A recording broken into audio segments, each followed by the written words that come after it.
시편 23편 6절에서 하나님의 이 세미한 소리, 하나님 자신을 주시는 이 역사의 현장을 체험한 다윗이 최종적으로 고백한 게 바로 하나님이 바라시는 고백이란 말이에요. 우리의 고백도 이 고백이 돼야 되는 거죠. 내 평생의 선하심과 인자하심이 반드시 나를 따르리니 내가 여호와의 집에 영원히 살리로다. 다윗은 평생을 전쟁터에서 살았습니다. 심지어 말년에는 아들 압살롬이 반역까지 저지르는 전쟁까지 치렀어요. 그런데 그때마다 하나님이 한 번도 자신을 떠나지 않고 버리지 아니하시고 선하심과 인자하심으로 자신을 쫓아다니면서 전쟁터마다 쫓아다니면서 도와주시고 이기게 하셨단 말이에요. 사무엘에 가보게 되면 여호와께서 다윗을 이기게 하셨더라. 그렇게 말씀하셨어요. 그러니까 하나님이 이기게 하시니까 수많은 전쟁터에서 그 많은 전쟁터에서 다윗만 이겨. 하나님이 함께 하시니까. 근데 그 다윗이 그것을 경험한 거예요. 체험한 거예요. 아, 하나님이 나랑 함께 하셔서 내가 이 모든 전쟁에서 승리했구나. 이것을 체험했기 때문에 반드시 나를 따르리니 이 고백을 한 거예요. 이 따르리니가 뭐냐면 라다프라는 원어인데 라다프라는 건 뭐냐면 사냥꾼이 사냥물 짐승을 추격하는 그 추격하는 마음. 충성된 종이 자기 주인의 발 뒷자치를 쫓아가는 그 마음, 이거를 말하는 거예요. 그러니까 사냥물이 걸어가든 뛰어가든 앉아있든 도망가든 사냥꾼은 포기하지 않잖아요. 끝까지 쫓아가잖아요. 끝까지 잡을 때까지 쫓아가잖아요. 우리 하나님이 그 마음이란 말이에요. 우리가 배신을 하든 실패를 하든 욕을 하든 뭐를 하든 하나님은 변하지 않습니다. 계속 쫓아오면서 우리를 살피고 도우시고 붙잡아 주시는 거예요. 다윗이 그걸 경험한 거예요. 여러분, 다윗이 얼마나 큰 실수를 했습니까? 우리아의 아내를 범했잖아요. 간음죄를 졌잖아요. 더구나 우리아를 죽여버렸죠. 살인죄를 저질렀어. 살인죄, 간음죄, 얼마나 큰 죄입니까? 그런데도 하나님께서는 버리지 아니하시고 다윗을 회개케 하시고 제자리로 돌아오게 하셨단 말이에요. 이게 반드시 나를 따르리니 이 고백이에요. 내가 그렇게 엉망진창이 됐는데도 하나님은 나를 버리지 아니하셨고 나를 붙들어 주셨고 나를 회복시켜 주셨다. 이 경험을 지금 간증하는 거예요. 체험을 간증하는 거예요. 여러분, 하나님은 우리의 상황과 형편과 나의 마음과 상황과 형편과 상관없이 나를 끝까지 쫓아오시면서 붙들어 주시고 보호하시고 축복하시는 하나님이라는 사실을 여러분 기억하시기를 바랍니다.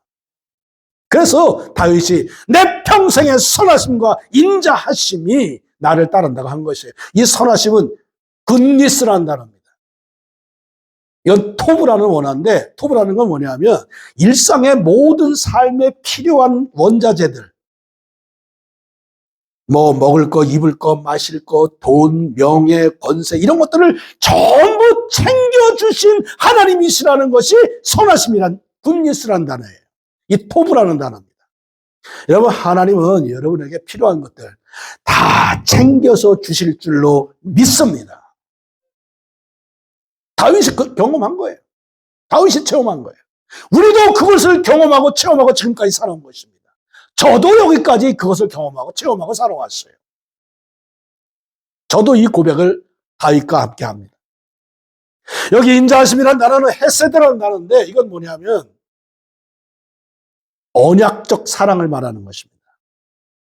언약적 사랑이라는 건 뭐냐면 내 형편과 처지와 상황과 상관없이 하나님은 변함없는 사랑을 베푸신다는 것이 언약적 사랑이에요.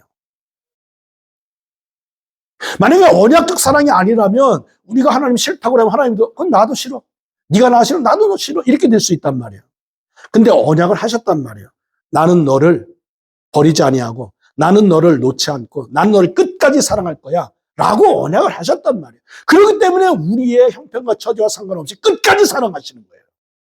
다윗은 그걸 경험한 겁니다. 내가 살인자가 되어도 내가 간음자가 되어도 나를 버리지 아니하시고 나를 끝까지 쫓아오셔서 나를 회개시키시고 나를 바른 자리에 세우셨다는 고백을 한 것이 헤세드.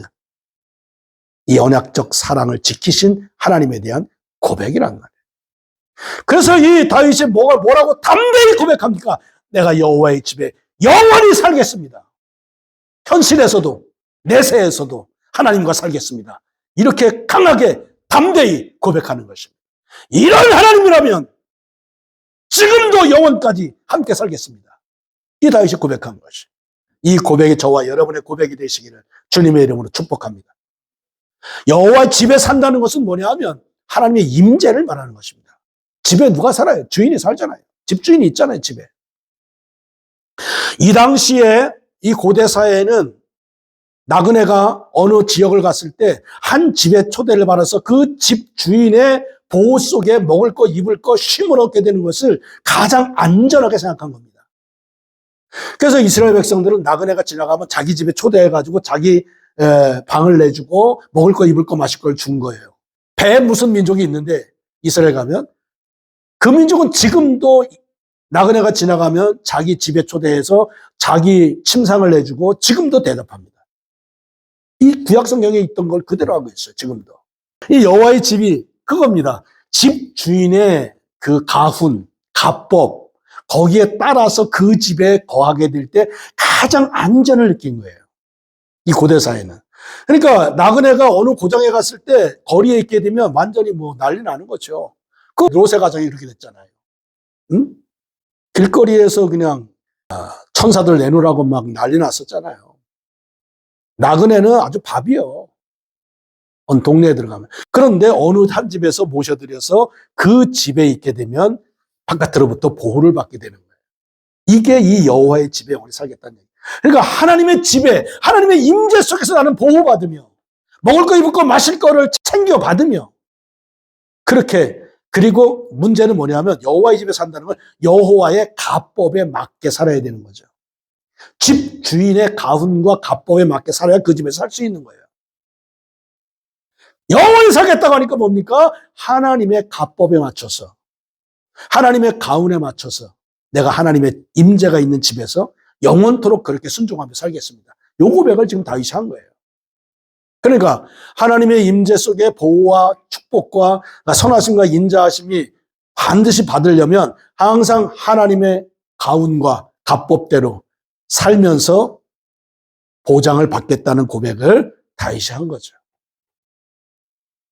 오늘 저와 여러분도 마찬가지 하나님의 선하심과 인자하심, 토브와 헤세드가 반드시 나를 따르리니 라다프 하리니 내가 여호와의 집에 영원히 살겠습니다. 함께 고백하고 함께 이루어가는 저와 여러분 되시기를 주님의 이름으로 부탁합니다. 기도하시죠. 사랑 많으신 하나님 아버지 감사를 드립니다. 다윗의 평생에 함께 하셨던 선하심과 인자하심이 동산교회 모든 소속한 성도들의 삶 위에 함께해 주시옵시고 우리의 고백이 내 평생에 여호와의 집에 영원히 살겠습니다 라는 고백으로 응답하며 하나님의 집에 사는 저희 모두가 되게 하여 주시옵소서. 예수님 귀하신 이름으로 기도하옵나이다. 아멘.